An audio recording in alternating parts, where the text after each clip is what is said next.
everybody, to the Captain Spot. I am your host, Justin Freeman, 6 foot 1 inches, 277 pounds of fantasy knowledge. That's 18 pounds down, guys, in the month of August, and recording this about 4 weeks into the month, so really excited about that progress. I think we're looking slim and trim, man. The hair is getting wild, but we're shedding the pounds. But appreciate everybody joining me. I have a very special guest that's joining us today, the one and only Jeff Collins from NumberBall. Obviously, I'm repping the hood today, NumberBall t-shirt, and that's where you can find my writing throughout the year. And I want to remind you guys that we've got an ebook dropping. It's dropping August 31st. And so make sure you head on over to captainspot.com to get your copy over at, it's only half price right now. You can get that for $34.99. Go check that out. Or you can get it for free with a 3-month subscription to NumberBall Premium. And you check that all out at captainspot.com. Happy to do that. And I'm more than happy to have our very special guest, Mr. Jeff Collins. Again, Jeff and I obviously have gotten to know each other quite well over the last year working together at NumberBall. Had a really fun time last football season. Produced the Week 1 Millionaire Maker, as a subscriber to the site. So hopefully we can do 2 this year. It'd be great. It'd be a great addition. But we're going to get started with Showdown. May as well take down the first Showdown contest of the year. Jeff's going to stop in to talk about cash game selection, which Jeff, if you know anything about him, he's more of a tournament player, but has some really interesting takes on cash. So without further ado, let's talk to Jeff. All right, everybody, as promised, I am joined by the one and only Mr. Jeff El Jefe, Jeff Collins. This is not Jeff and I's first rodeo getting together to talk a little bit of NFL football, but maybe the first time we've spent a lot of time talking about Showdown. So fresh from the shores of San Diego, Mr. Collins, how you doing tonight? First time on camera anyway. I know in Slack we've been bouncing some ideas off of each other, and it's always cool for me to try and figure out a new format or a new game or whatever that I haven't spent a ton of time thinking about, and in a way forced me to start doing that again. Yeah, Showdown's really interesting because, the content's just sort of out of control on Sunday main slate for NFL. You can find that in so many places, but finding really good quality Showdown stuff is a really tough thing to get your hands on. And I think approaching it with sort of the proper game theory angles and things like that is going to be really helpful for people, because this is a contest type that's really exploding. It's a contest type that's grown in the number of slates offered throughout the course of last season. We saw the addition of in-game slates getting added as well. I think there's an appetite. Obviously everybody's into like this nano culture and getting things done as quickly as possible and churning things through. And I think that works well for the content or the contest platforms as well for DraftKings and FanDuel. I'm sure they love getting as many slates out there as possible. So I'm glad the appetite is there. And, a lot of this audience knows who you are. They know you and I from our work together at NumberBall. And of course, you and I have gotten to know each other pretty well over the last year or so. But for those who aren't familiar, can you give us a little bit of rundown on, how you got NumberBall started and off the ground and your journey through DFS and that sort of backstory? Yeah, I'll give you the short version, I guess. It started off back around when DraftKings launched, I'd say. We got Joe and I, Joe Ruckus, who is also a NumberBall, very well, started a season-long fantasy football site where we ran a couple hundred leagues as commissioners and, just tried to get in the industry that way. It's like, all right, let's figure out something that we love doing and try to make some money off of it. We were both working in restaurants at the time and just got into the fantasy industry that way. And then someone saw me talking about fantasy on Twitter. They were a DFS startup company, again, around the same time as DraftKings about to launch, that wanted to launch to compete with FanDuel. And at that time, I hadn't even heard of DFS, but they pitched it to me and they sold me on a job. And from then, I just fell in love with it, started just trying to learn as much as I could from back in the RG days. RotoGrinders was basically the only content site out there for DFS and the only good resource. So I was watching like CSU Ram and Tommy G making CSU Ram uncomfortable every show and learning DFS that way, just like through people talking about it. And on my own, just trying to do stuff I could with spreadsheets, which at the time, like, I don't know as much about spreadsheets and stuff as you do now. But back then it was like seriously just copy pasting stuff, having no idea about any sort of formulas or anything. It's just a ton of work. But that's what I was doing, is just trying to come up with my own ways to look at numbers and find my own edge. And just knowing it was so new and so green that there was an opportunity for people to make money. So I started doing that and eventually got a job on with Roto Grinders writing, and was just doing small time stuff. No one ever heard of me or anything. Notorious was the big NBA guy. So I was just kind of like doing some stuff on the side. And then I think it was his birthday or something. He's like, well, do you want to write the big, what do they call it, grind down or something? And yeah, okay, perfect. Like, this is my shot, right? And then on that day that I took over for him, I ended up qualifying for, I think, what was my first live final. It was literally, I was a small time bankroll guy too. I was $45 worth of lineups, like three $15 lineups or something, and I hit it. And it just kind of took off from there to show at JM and Levitan for football on Fridays, where, again, like looking back then, I had no idea what I was doing with DFS. I had so much to learn, but was with some really sharp guys, and I kind of just kept that strategy of surrounding myself with smart people and talking to smart people, to the point where I felt really confident in my skills, and then had a big year. Just got lucky one year. I mean, that was a huge part of it. Finished. Now that sounds like a pretty modest way, a pretty humble way to approach that. Can you, and I know you probably catch flack from haters who will call it all 100% luck. So how do you balance that in your sort of mind and ego or whatever? Like, obviously, sure, things went well. I mean, undoubtedly, but you put yourself in a position for things to go well. Do you feel like that's something you struggle with internally? Yeah, I think the common thing, the common battle is you as a person, an individual, looking at your own results, you remember all the times you got unlucky, and then people see you posting the times you win on Twitter, and all they're thinking about is you're only it's only the times that you got lucky, and it's like, well, yeah, I mean, there's a huge mix of me getting lucky and unlucky, and I don't know how to measure it all, to be honest, and be like, well, yeah, I was this much luck and this much skill. I mean, who's to say?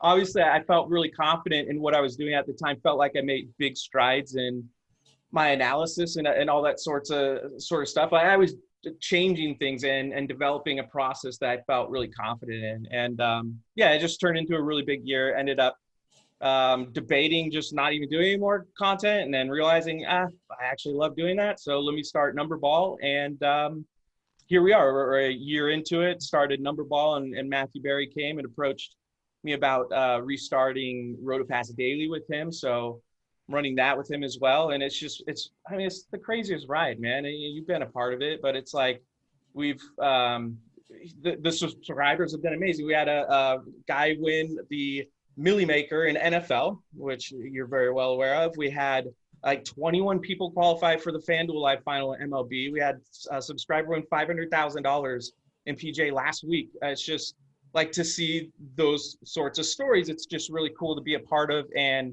I'm just really proud of the team I built with you and Josh. I mean, everyone there. It's just I'm around a bunch of people, and the idea is if I keep hiring people that are smarter than me, maybe I'll learn something.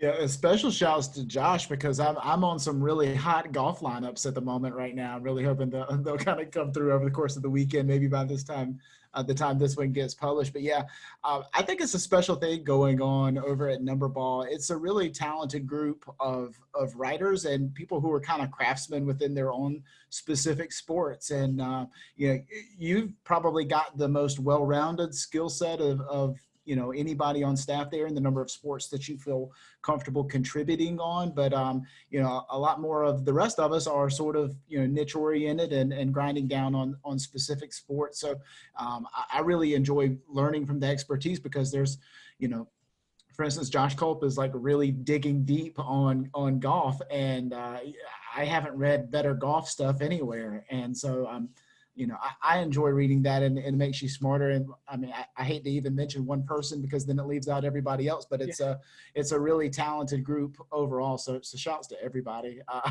But, obviously it's been a wild year. Obviously, I mean, just to continue to talk about NumberBall here for a second, but with 1 year under the belt of NumberBall, a year and a half, maybe depending on how you time it, but to have that all happen with COVID and then sort of the world falling apart in terms of sports, what's that been like as far as these last 5 months or so?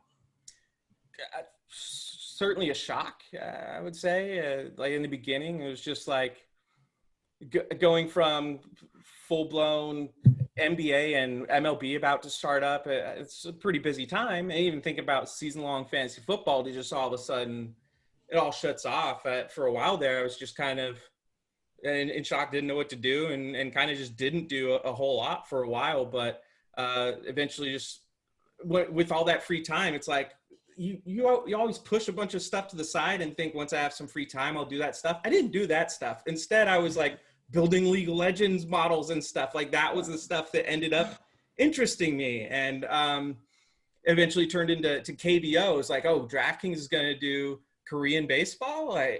Obviously that's going to translate really well for someone who's so excited about MLB and the data that comes from MLB. Of course I'm going to be interested in that. So I had to learn the names of Korean baseball players and figure out how to build some models with these name translations and stuff, where it's like, all right, well, there are 25 guys on tonight's slate with their last name Kim, and it's like, how do I get all the name recognition to match up when some people refer to this guy with Kim as the first name, other people refer to it as the last name, and it's like, it's just a huge mess.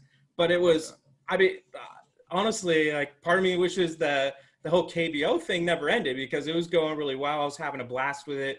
I was posting literally in the entire lobby every single game. I was in everything, just hoping someone would just play, and there are a few guys like that I think made a pretty good amount of money in KBO, and ended up being a lot of fun. Yeah, I can kind of empathize with that. I was getting so bored at one point. I was building out a pretty robust Aussie football league set of projections, and that was going pretty well for a while until it stopped going really well. So I think the sharper people really caught up with that pretty quickly. So, when you and I get together, we're almost always talking Sunday main slate. And, today we get an opportunity to talk a little bit more about showdown contests. And, I use showdown as sort of a ubiquitous term to talk DraftKings and FanDuel single game formats. But, so you played a little bit throughout the year. I know it wasn't sort of a priority item for you as far as, where your focus goes, but overall, what did you find yourself drawn towards in 2019? And did you find success in any particular areas, and find anything you want to learn more about this upcoming year? The biggest draw for me with showdowns was the island games, the Sunday night games, the Monday night games, Thursday night games. It just gives you something to root for. And I do like the aspect of the game theory and the trying to crack, to solve a new puzzle that no one has, I would say, solved yet. It's still relatively unsolved. And that's, I certainly didn't come close to doing anything. I had some success. I showed you what my results looked like, and I was surprised. I thought it was that I didn't do very well. It ended up that I did okay, because I hit in some qualifiers and stuff, because they had those sports betting championship qualifiers. So it's like, if you hit first in a few of those, it's going to be a good year. And that's what ended up happening. And I guess those ended up getting turned into cash anyway, too, because the betting championship didn't happen. But the large field GPPs I found to be a challenge in my discussions with you on Slack. I still expect that will be a challenge for me specifically. And in general, I would think that it would be harder to have an edge there, but so the potential in three mans and stuff, because if the biggest edge is in three mans, and if the biggest edge is in overlap in three mans, and there's a bunch of overlap in showdowns, then theoretically it'd be a bigger edge in showdown three man. So I'm kind of thinking about that type of stuff, but in reality, I didn't have that much action in showdowns last year. Yeah, and we can talk a little bit about that. We haven't talked a ton about cash game strategy on the show in general. We've spent most of our time talking tournament play, because I think when most people are watching Sunday night football or Monday night football, it's because they want to put a $10 lineup out there and have something to pull for in a big tournament. You know, it's less about putting $109 out there and trying to, you know, triple that up or whatever. So, and I don't think that's necessarily right. Maybe not necessarily wrong either. If people want to have a more recreational approach for a single game, like, I get that. It's a lot of fun, and I think that's part of the appeal of Showdown is it's done in 3 to 3.5 hours, and it's a really good sweat and all that. But you know, I consider you know, a gamer. You know, game theory, I'd consider probably your primary skill as a DFS contributor. You know, and you know that better than anybody, just sort of on a philosophical level, how to approach things. So I think it's interesting when you say that you're scanning the Showdown lobby, that the three downs kind of call your name, the three mans kind of call your name. What exactly is it about those particular contests that scream value opportunity to you?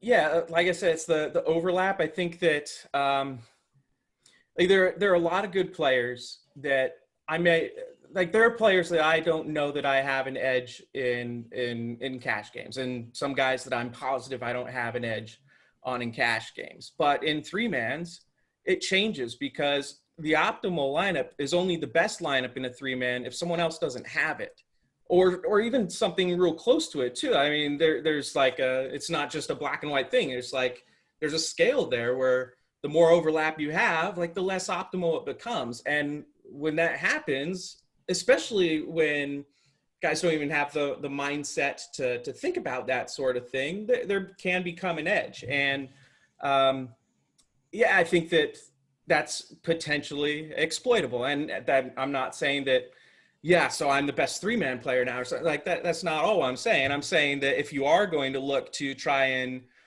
have an advantage in the lobby over the guys that are posting every dollar level in every single contest, that is the most likely spot that you could have an edge. And I mean, it's an edge that you could have by accident almost too, because it's like, if the other two guys enter the same exact lineup and you don't, just because you're not even smart enough to enter the best lineup, like, all of a sudden you have the best odds to win probably in a showdown, like, unless you build a really bad lineup. Not best odds to win, but like, you're gonna have a better odds to profit long term, because they've cut each other's odds in half, essentially. Exactly. You're only getting paid out the top spot there. So I don't know, man. It's just that's something I'm always looking at, and it's a skill that I'm probably working on the most right now. Three mans are something that I'm joining a lot of contests right now, a lot more contests. The next season, like if it's basketball season, I'm joining this amount of three mans, and then baseball season next, this amount of three. I'm just increasing it and trying to play around with different strategies, see what's working, see how well I can project which guys are going to play similar lineups and that sort of thing. But if you're playing guys that don't even think about that sort of thing, and you end up lucky enough to find two guys play very similar lineups or the same lineup, which you might think, well, they're too dumb to enter the same three man. I will show you. I can show you the times that they do, because I take those games right away. So yeah. Is there a way to know that's coming? Like, if you're perusing the lobby, like, what strategy how would you tell somebody to approach that? Like, just start, here's a three man, and it has McLovin and some other high profile player, that's posting at Showdown. So how do I know that that's a good game or not a good game? Well, I would say, from what I can tell, McLovin is one of the few that actually will make some adjustments. Utica too, another player I respect a lot. Like, you're not going to find Utica with a ton of overlap. McLovin, you have a better chance of finding some overlap, but I think he plays different lineups based on the contest he's entering. Whereas some of these other high stakes guys, They're playing the same line. They're playing the same lineup in head-to-heads as they are in large field GPPs. It's just they're playing one lineup, and for them, that it's not. I'm not saying they're losing. Like they are. They should expect to have a positive ROI at the end of the day. Most days, it's just it's such a small percentage of their winnings that it doesn't. There's no reason for them to spend the time to change their lineup. Which is why, if it's not a priority for them, it should be a priority for you if you can capitalize on it. So. Yeah, that's kind of my thinking with it right now. Is just in order to identify those guys, you should start measuring results. People know like there are certain guys that just play the same lineup, and they'll say, "Oh, it's just by coincidence." But I mean, they're going to play the same lineup the next week. Then is it really a coincidence? I mean, come on, you can. And if you find those guys in the same 3-man, it's rare, but part of it is like. I feel like an idiot for pointing out those sort of things too, because then they go, "Oh yeah, that's dumb. Why are we doing that?" And there are fewer opportunities for it, but you'll see them. It's free expected value there. Yeah. So let's say that you're an A+ showdown cash game lineup builder. You're great, and I'm just a solid B. Like I make mistakes, but I'm not throwing out trash lineups. And we meet each other in a head-to-head. Where do you set the line on our matchup? Because it's an NFL showdown contest, and things are crazy. You have probably a slightly better lineup, but the ball's going to get snapped, and one of us is going to win. Where do you set the line? I haven't spent too much time thinking about this. Also, it's just off the cuff, I guess. I don't know what A is versus B, but I would say in general, of very good players, the best players against good players probably have somewhere between 55 and 60%. And 60% would be kind of surprising. And you probably took a lot more time to put yours together. You put a lot more thought into it. And I went to some optimizer and jammed in the optimal and typed it right on into the other screen. So, now, so that's a 55-45 situation, or 60-40 on the more positive end. Now, I just kind of want to illustrate the math that changes when now all of a sudden we're in the 3-man lobby, and now another A+ player is in the game, and now the two lineups are going to be so similar to one another that my 40% chance of winning hasn't really drastically changed, because I'm essentially beating the same lineup over and over again. I'm beating the same lineup twice, which is as easy as beating the same lineup once. So my 40% odds, sure, they went down a little because I don't know what this other person has, but if I'm assuming that they are relatively similar, I put myself in a really positive EV chance, because now maybe my 40% instead of 40 in a head-to-head might be more like 35, which still puts me on the positive side of expected value in that contest. Is that the proper way to look at it? Exactly. And also, you can go into it thinking that you are as good of a player as those guys and still set yourself up to have that expected value, that same expected value, by entering a worse lineup. It's like, it's projected for fewer points, but in reality, you have a better chance to profit long-term in that contest by differentiating. And I think that's such it's not like a perfect science. It's more of an art. It's being able to interpret different things and understand different players and tendencies and okay, do I play the optimal in this situation against these two players that are inexperienced? Probably, because these two inexperienced players aren't going to land on the optimal lineup. They're going to end up on lineups that aren't as good. So okay, so I have that lineup, and then you've got another lineup where it's like, all right, I'm pretty sure that this is the optimal lineup, or really close to the optimal lineup, that all the high stakes players are going to play. All the big volume players are going to play.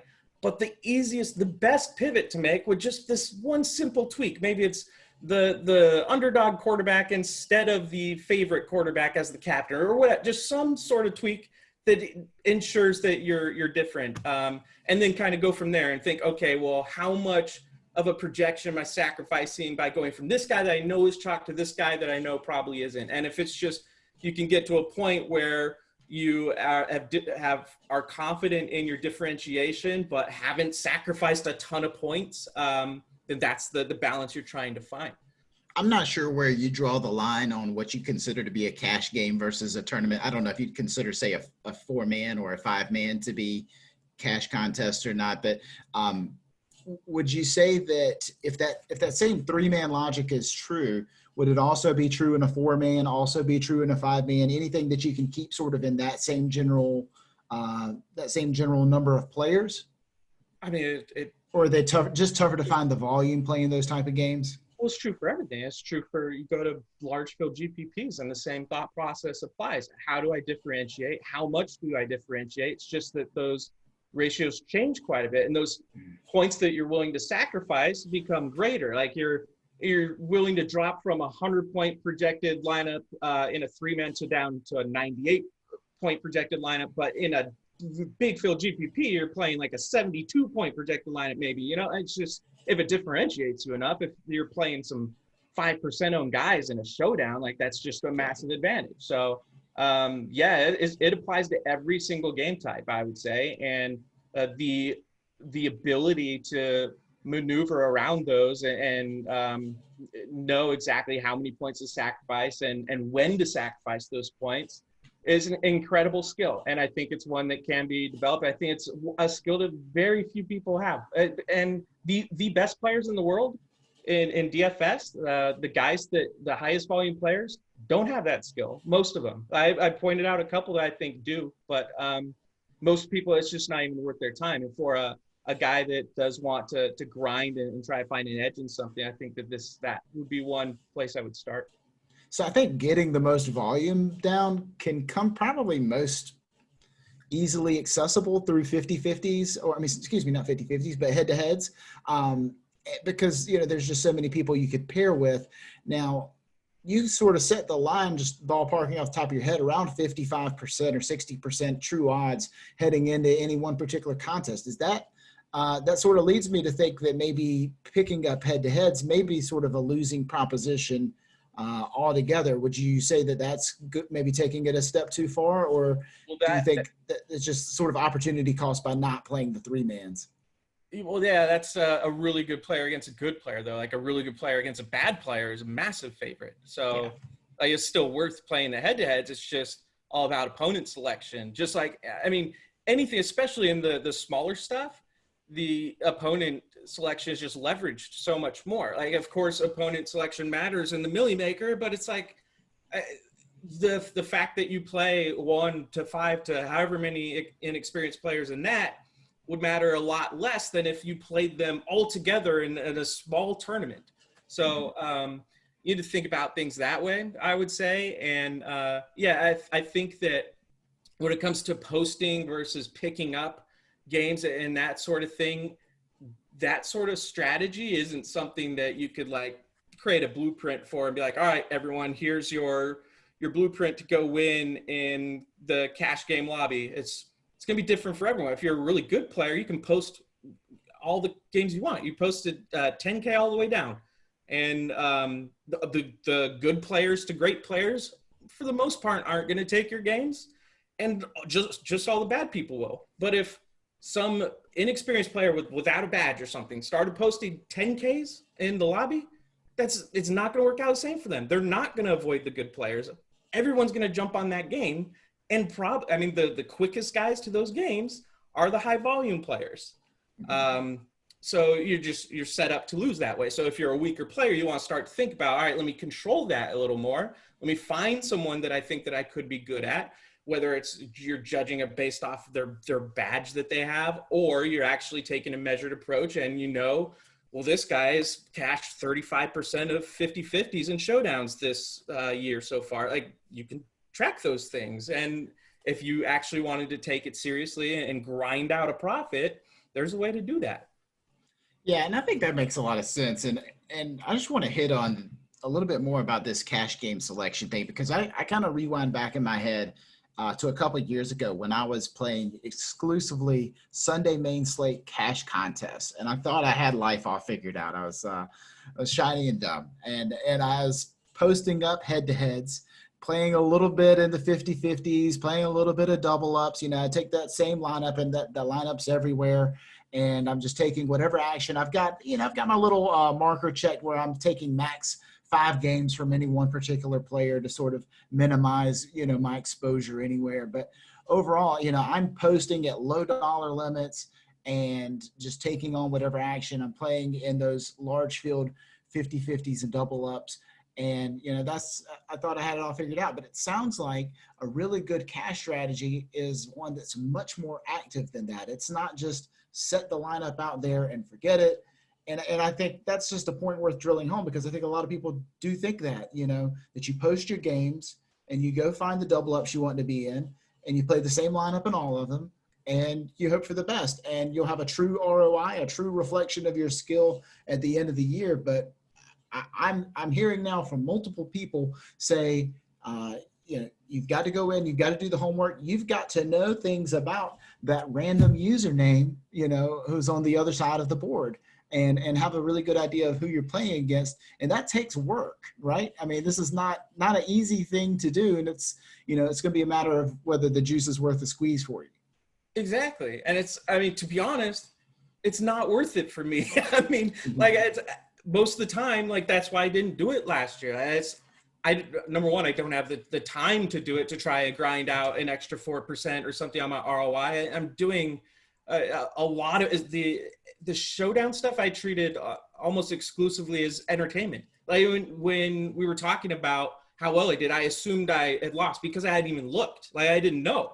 But in reality, I turned a profit. It's it didn't matter to me. So if you're grinding, it's what it sounds like. It's a grind. It's a lot of work involved. It's a lot of work that people don't want to do. The high stakes players, they don't. A lot of them don't do it themselves. They hire people to do it for them, but which don't do, because that's illegal. But it's a lot of work. It's just a lot. Do you want to click on every 10-man contest to see how many inexperienced players are there, or how many times is McLovin in there or not? It's that's what you need to do to expect a better ROI. If you're playing McLovin in every contest, you should expect a lower ROI than if you're playing a guy without a badge in every contest. It's as simple as that. Mm-hmm. So it's how much time do you want to spend clicking on game contests and lobbies? Yeah, I think that's a real big thing as far as setting expectations for folks, is knowing what it takes to be able to turn out that. I mean, we're talking fractions of percentage points for every time you're clicking into those contests, but it takes work to be able to expect that over a long period of time. So, let's talk about creating the best possible cash game lineup for Showdown. I think there's a lot of different ways to approach it. And I think we get a different answer as to whether we're talking about DraftKings or FanDuel here too. I think on FanDuel, you can almost set rules for yourself as to, what a perfect cash game lineup. It almost always is going to have a quarterback in the MVP spot, some high floor, high ceiling combo player that costs you no additional money, somebody that you were going to have in your lineup anyway. In other words, you could build the best 5-man lineup you want to, and then put the one who's sort of projected for more points in the MVP. And I think it could be basically that simple. But for DraftKings, obviously, every time you're making a captain spot selection, it's costing you money that affects the rest of your lineup. So, you and I were talking a little bit about, I was kind of bragging on this simulation project I'm working on, and it spits out all these individual game outcomes. And I can tell you, in each of those, what sort of the optimal looks like, or, whether any one lineup would beat some other lineup. But I'm interested in sort of how to maybe even take that information and think about which lineup is the better cash lineup. How would you go about making those assumptions? Yeah, and so I posted my thoughts in Slack on this, like you said, when you brought it up. And what I probably didn't even articulate it well enough in type, but basically the object of setting an optimal lineup, it's kind of it's misleading, because you're not trying to set the optimal lineup.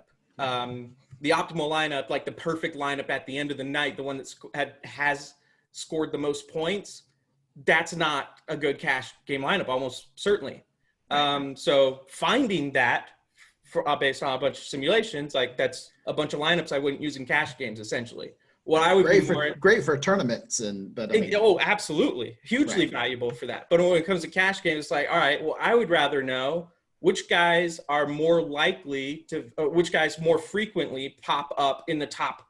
I don't know what the number is. You'd have to research this and spend a lot of work on it. But say top 25%. This, it's, and which positions too. Like I would imagine it's quarterbacks and running backs that are up there a lot, but receivers are the ones that are in the actual optimal, the one that are scoring the most points. That's would be my theory anyway. But yeah, I would try and look at it that way of how many points do I think that I need to score, and like who's going to end up in that range the most? How can I build the best floor? And I think that in cash games, showdown for NFL, you're usually going to want a quarterback or a running back in your captain spot, I would think. And like I said, I didn't play a ton of cash games in showdown NFL last season, but just thinking about it, that's what comes to mind. That would be my hypothesis. Yeah, I think there's a lot of things to consider. And like I said, the DraftKings one certainly is a bit more complex in that regard. But, talk to me a little bit about, you mentioned building floor into your lineups. To what extent are you thinking about ceiling at all in a cash game lineup? Because, one thing I noticed playing more main slate action last year was taking, like, let's say you're taking some dart throw receivers because you really wanted to invest on the high floor running backs.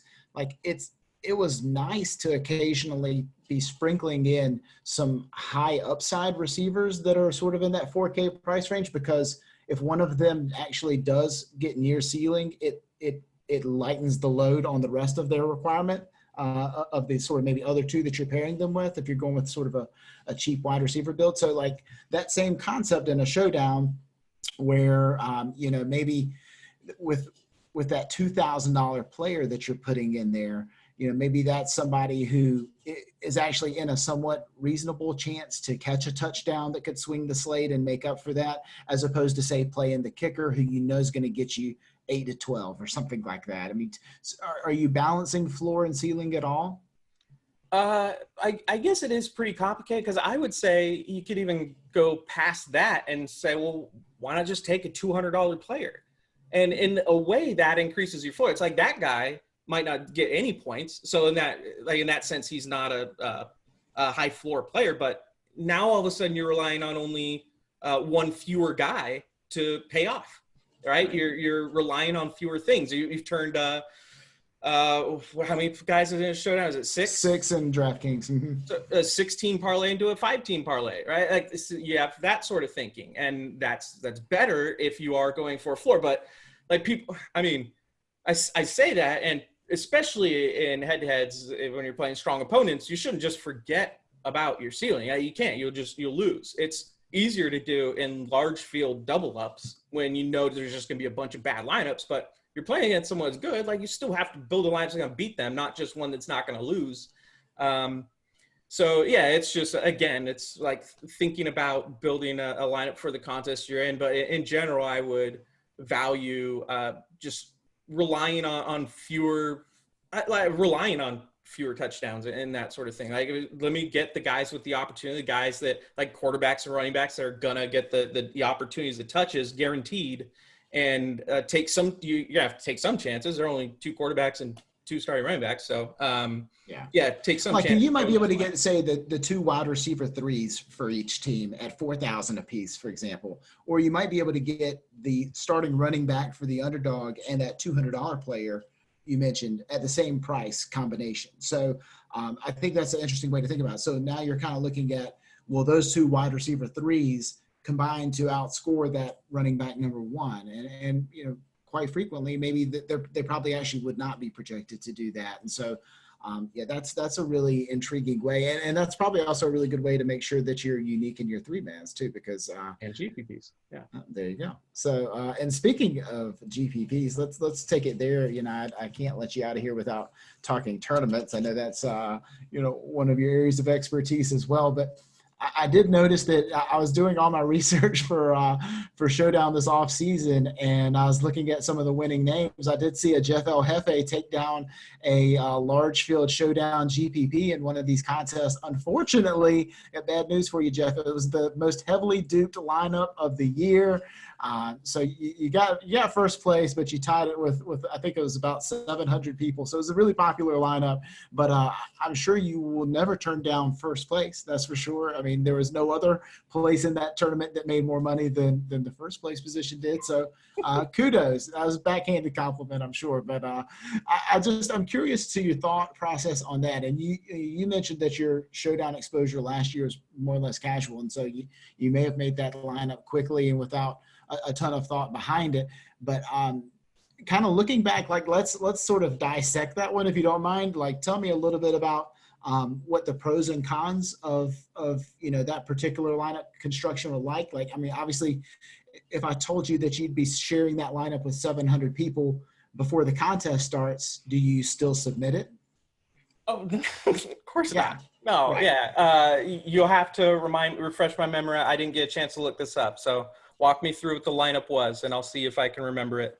All right, I'm going to try to look for that while we talk. I don't have it Okay. here in front of me, but So I'll talk you through my process too, and how that I would assume happened is I always start on what I think the optimal lineup is going to be, or what a really good lineup would be without thinking about ownership, and just kind of start building lineups from there. And my guess is that had to have been like a low dollar. It had to have been a low dollar. $10. Yeah, exactly. So I probably wouldn't enter that. I would assume. I don't know for sure, or at least not intentionally. I've entered that in like a $180 contest or a $300 contest. It was just like most likely, like I said, a starting point where I'm like building lineups and maybe it ends up in a small contest. Yep. Okay. So I've got that here now. It appears to be Rams Seahawks. And you had Cooper Kupp captain, Russell Wilson, Jared Goff, so both quarterbacks in the flex. Chris Carson, so that's an RB1 for Seattle. Greg Zuerlein, you can't go a lineup without throwing a kicker in there, personal favorite. And Gerald Everett, who was, I suppose you'd call him the tight end one for the Rams at that point in time. This was relatively early in the season. This was October the 3rd. That was a Thursday night contest. So, yeah, I mean, I think overall you look at that and you say, well, that clearly spent the salary there. There was not a ton of salary left over. I've got it up now. Like, I mean, I don't know. So Everett was 10% owned, and then everyone else was like 35% plus. It's honestly just probably a pretty bad tournament lineup. It's just, for a large field like that, like, there's no way I would have expected to win with it. I wouldn't recommend doing that. I'd say that the things that I'm trying to figure out with my tournament lineups, and like MME is certainly not something I feel like I would have an edge in Showdown, but for the smaller contests, I'm just trying to figure out, all right, how can I get leverage with either ownership, like with my captain, like maybe a low owned captain that is going to kind of differentiate me and really pay off if that guy obviously hits. And then just some sort of construction that no one is thinking about. Like I remember a slate that I did win or come close to winning, built a really good lineup, was I took a starting running back and his backup running back, because I know like no one's going to do that. Yeah. So that lineup was one of my better ones for sure. I think it was with the Steelers too. It was James Conner and Snell or something, and Snell was super cheap. Ended up, I think, coming in the fourth quarter and like mopping up or something. But I'm trying to think of just what does someone else not want to do, but for not a great reason. Like, it still is something that could pay out. It's just not maybe a conventional thinking would lead you there. Gotcha. I didn't know like whether you considered the fact that like if a lineup actually is relatively likely to happen, the fact that you're going to potentially chop might be worth what you're giving up in terms of likelihood. Like, sure, I might chop, but this lineup's actually really good and I want to play it. But that's not going to be the approach at all.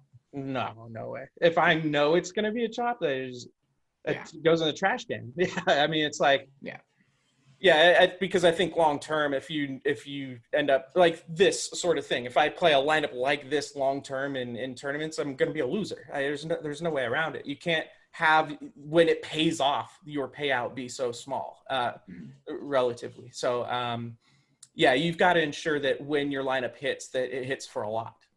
Right. And you and I have had some really interesting conversations online here over the past couple of weeks about ROI and EV.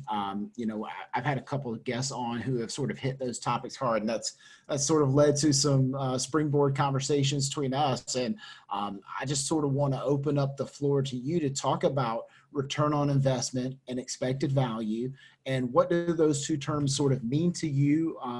What do you think happens over the course of the season? Does a player actually understand expected value? I mean, you had a pretty hot take regarding the Millionaire Maker the other day as to whether that was actually a positive EV or a negative EV contest.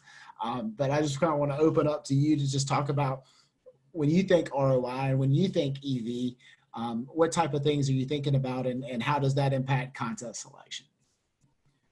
I think the biggest mistake that I would consider a mistake people make is entering contests that are too big. And especially for football season, there's no way you're going to know how good of a player you were, who the best player was by any year. You will, in football season, there's no chance. In some of the other sports, you can get a better idea. Still, it's like in reality, like over the course of a career, you don't want to judge anyone's results. There could be a guy, it could be me that I've won a Millie Maker. I finished top 2 in 3 finals in the same year, all different sports. That's cool and everything. And I believe that there was a lot of skill that went into it, but that easily could have been random too. So I think that you need to buy more into, instead of results, just like, am I actually learning something from someone, and that sort of thing, when you're getting your analysis and everything. But there's no way to know who's good and who's bad by the end of the year in football season. And when it comes to the contest size and all that, the way you can get a better understanding of it more quickly is by playing smaller contests, because your expectation of finishing in these contests, say it's a head-to-head. You're supposed to finish first the first time and second the second time, or whatever. 50% of the time, if you're an average player playing an average player, you're going to win, and then 50% of the time you're going to lose. If you do that enough times over the course of a season, you probably get a decent understanding of that, right? Extrapolate that to 10 mans, and it gets a little bit harder, because you're like, well, I'm going to need a lot more samples than just the smaller sample I have at head-to-heads, because it's a lot more players. But you get to like a Millie Maker, no one will ever know who the best Millie Maker player was. There's no chance. No one will live long enough, because it's such a big pool of people. But at the same time, like where this became interesting is, I was telling you that I still think it's the softest contest in the entire lobby. But I'm still telling people to not play the softest contest in the entire lobby, because the lifetime value, like the amount of money that you could expect to make in your lifetime, is different than what you could expect to make if this Sunday. Exactly. Or, well, I was going to go the opposite of that and say, if you lived forever and could just do this forever, it's like, because that's the difference we're looking at with the Millie Maker. In your lifetime, you will never know if you should have been profitable in that contest or not, if you built good enough lineups to be profitable in that contest or not. So even though it is the best, and if you could play it 4 billion times, you would come out a winner. I believe a lot of people would. It's still probably not worth entering, because in your lifetime, you're still not going to win it. It's just so unlikely. So that's kind of my thinking there, where you could think that a contest is extremely profitable for you, or a bet even. Like, this is an extremely profitable bet for me to take. But if the odds are too long, it might not make sense for you to take it. Like, just because it's plus EV doesn't mean you should make the bet. But one way to try and figure out, okay, well, how can I measure my own results to tell if I'm good? And those sort of things, the best thing you can do to take a big sample size that's needed and make it smaller is to find comps.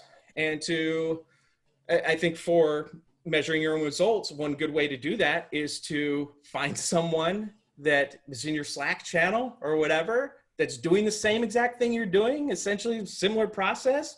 Measure your results with his, and start to figure out, okay, this losing streak that I'm on, where I've lost for 2 months now, are you losing too? Because we agree on the same players, we're looking at the same content, using the same projections, maybe even. And if that guy's losing too, then you're a lot more likely to be making bad decisions. So I think comps are one thing that are always going to help you be able to find things that are similar, to increase that sample size and to get a better understanding. And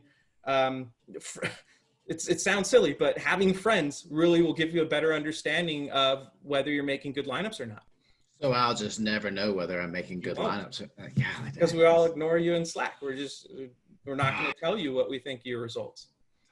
Tough break. Now, it's funny when you talk about expected value, and I think I kind of confessed this earlier too, was I had always sort of interpreted expected value as, okay, expected value is the odds that you win this contest less the rake, or your implied odds of finishing in any particular position minus the rake. In other words, your expected value is the little green number that pops up on DraftKings the moment the contest starts. Like, I turned my $15 entry into $13.65. So that's my expected value, is the difference. In other words, it's me minus the rake. That's how I had looked at that. However, you had a different spin on that I think is interesting, and said, well, no, there's far more that goes into determining whether a contest is positive, negative EV, and where on that spectrum it lies. So what are those different criteria that determine, whether you're in a good game or not and are expecting positive value? Well, I don't remember what I said specifically in that conversation, but there are so many things that without sounding cheesy, like, value is different to everyone. It doesn't even have to be a monetary thing, like live finals.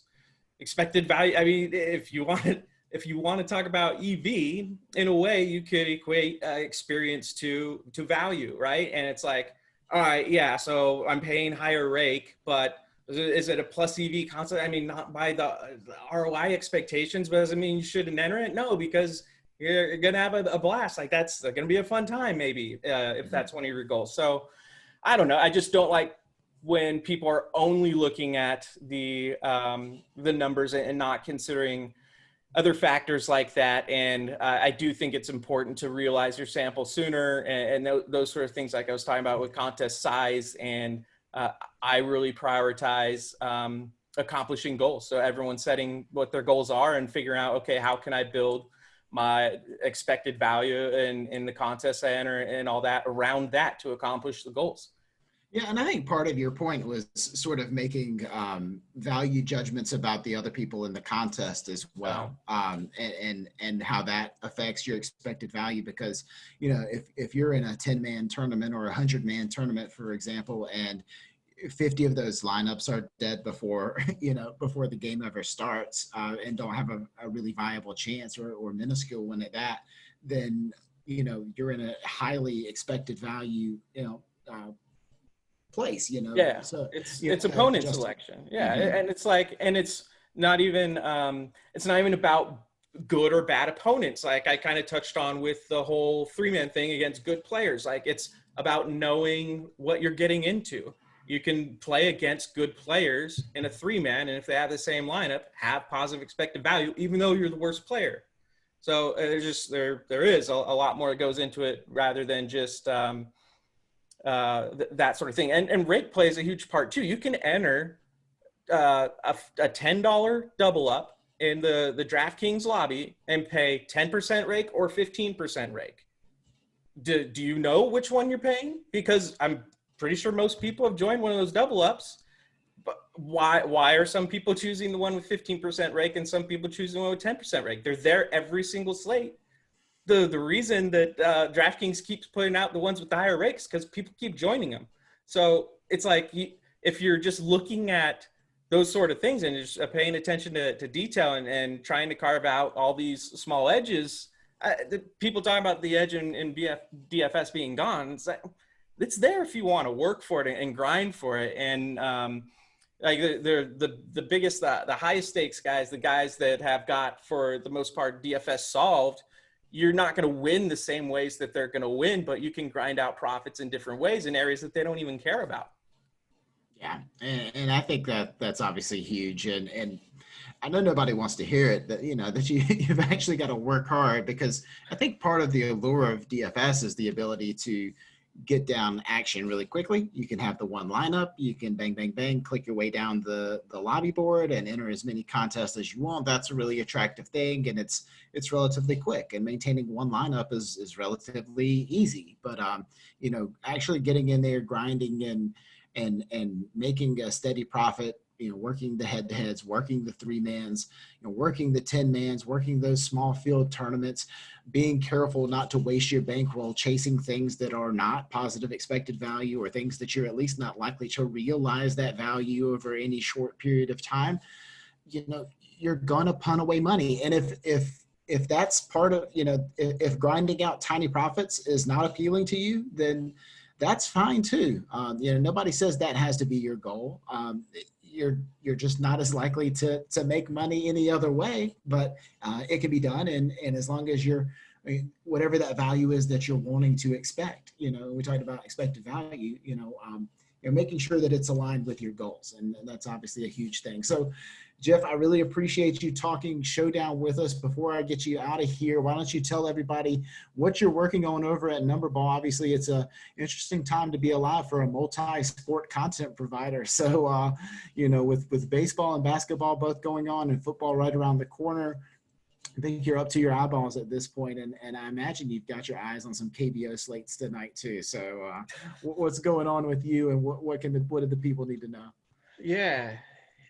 Everything is going on right now. Yeah, it's NBA, MLB at the time of us recording this episode, and prep for football. And I've committed to be the main contributor for all of those, so no days off either. So it's been a lot of work, but luckily something that obviously enjoy doing quite a bit. And NumberBall.com is where you can find all that stuff. I'm at Jeff K. Collins on Twitter for bad tweets if you want to read any of those. I don't do bad polls, though. I leave that to you. I was going to say, for bad Twitter feed, I'd like to give you a run for your money there. If you had to give my Twitter feed a grade on A to F, where would you put that? G, for sure. It's obscene out there. It's bad. It's very bad. So, make sure you guys are following Jeff. He's a really nice guy when he's not absolutely taking a dump on me. So I appreciate him coming out here and joining us. Thanks again, Jeff, and have a good night. All right, man. Take it easy. Really appreciate Jeff taking time out of his busy schedule. This man grinds content harder than anybody I've met in the DFS business. So special thanks to Jeff for joining us tonight. Once again, Jeff is over at NumberBall.com. That's where I'm at as well. So be sure you're subscribing there this year. You can get a very exclusive discount by going through CaptainSpot.com, where you'll get a free copy of my upcoming ebook that's dropping August 31st with any 3-month subscription that you purchase over at NumberBall. So go to CaptainSpot.com to get that exclusive deal. We've got lots of other stuff there as well. But that's enough of a sales pitch. Once again, thanks to Jeff for joining us. I hope you guys learned a little bit. He's certainly a little bit out of his comfort zone talking about tournaments. One of the best tournament players in the world. Always a pleasure to talk with him about this stuff. So thanks to Jeff, and thanks to you guys for listening. If you haven't already, make sure you're giving us a 5-star review on Apple Podcasts or wherever you're getting your podcasts.